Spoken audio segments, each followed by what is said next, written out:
कुठेतरी कमी पडत असतं त्याचं पाप. कशासाठी? दुःखाचे भोग भोगण्यासाठी. मग भगवंत पण काय करतो, त्याच्याकडून अजून पापच करून घेतो. कंसाचा सुद्धा उद्धार करायचा होता, कंसाचा पृथ्वीवर निपात करायचा होता देवाला ना, पण कुठेतरी थोडस पाप कमी पडत होतं, म्हणून भगवंत त्याच्याकडून पाप करून घेत होता. त्याला जर जागृती येत नव्हती ना, पाप करून घेत होतो. नारद मुनीने सांगितलं कंसाला येऊन, म्हणजे हा असा जागा होणार नाही.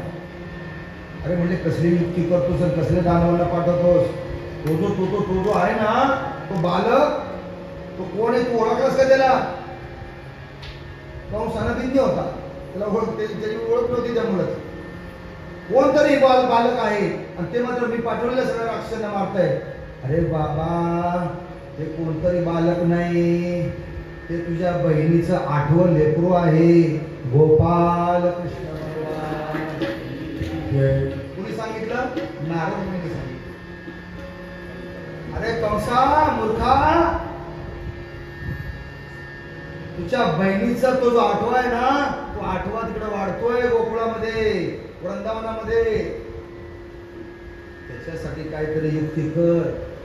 नारद मुनी सांगून लिहून घे. नारद मुनीचं काम तेच, कळ लावायची, निघून जायचं. कळीचे नारद मुनी कशासाठी? तुमच्या आमच्या सुखासाठी. कंसाला आठवला नंदाचा एक जुना मित्र आहे आणि तोच वसुदेवाचा आहे, त्याचं नाव अक्रूर. नंद कुणाचं ऐकणार नाही, पण अक्रूराचं नक्की ऐकणार.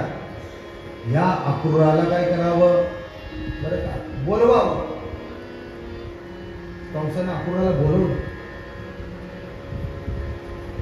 यशोदाया सुतां कन्या देवक्याः कृष्णमेवच रामच रोहिणी पुत्र वसुदेवेन बिबिता. तो बलराम आहे, तो रोहिणीचा पुत्र आहे, आणि यशोदेचा नाही, देवकीचा पुत्र आहे तो कृष्ण. आणि असं सांगितल्यानंतर मग काय केलं? अक्रोपी रात्री मधुपर्या महामती उषित्वा रतमाथस्य प्रयो नंद गोकुलम. एखाद्याकडून आपलं जर काही काम करून घ्यायचं असेल ना, तो काम करून घेणार काय करतो? त्याला जेवायला बोलवतो. कंसानं रात्री अक्रूराला भोजनाला बोलवलं बरं का. मधुपर्या महामती चताम रात्री, रात्रीच्या वेळेला भोजनाला बोलवलं. आणि अक्रूरजी आल्यानंतर भोजन वगैरे झालं, म्हणजे अक्रूरा, तुला मी बोलवलं कशासाठी? कशासाठी बोलवलं? तर अक्रूर विचारात पडला. कित्येक वर्ष झाली मी असा सांदी कोपऱ्याला पडलो होतो, या बाबाला माझं कधी स्मरण नाही, माझी कधी आताच याला माझी आठवण का झाली? अक्रूर विचारत होता. मंडळी शेवटी अक्रूरने विचारलं, म्हणजे काय बरं काम काढ? काय नाही म्हणले, काय नाही काम वगैरे काय नाही. निमंत्रण पत्रिका तुझ्या हातात द्यायची. बऱ्याच निमंत्रण पत्रिका काढलेल्या आहेत, त्यातली एक निमंत्रण पत्रिका आहे, आणि ती निमंत्रण पत्रिका घेऊन तुला गोकुळामध्ये जायचंय. तुझा तो सखा मित्र नंदबाबा सहकुटुंब सहपरिवार मथुरेमध्ये आपण एक कार्यक्रम आयोजित केलेला आहे, एक समारंभ आयोजित केलेला आहे.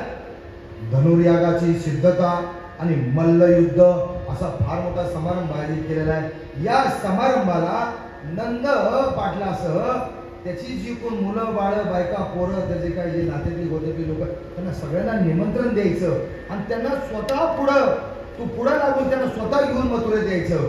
गोपाल कृष्ण भगवान की जय. असं ऐकल्यानंतर ज्याची अक्रूर वाटच पाहत होता, अक्रूर काय करत होता? वाटच पाहत होता. अक्रूरा आनंद झाला असे पार, अक्रूरा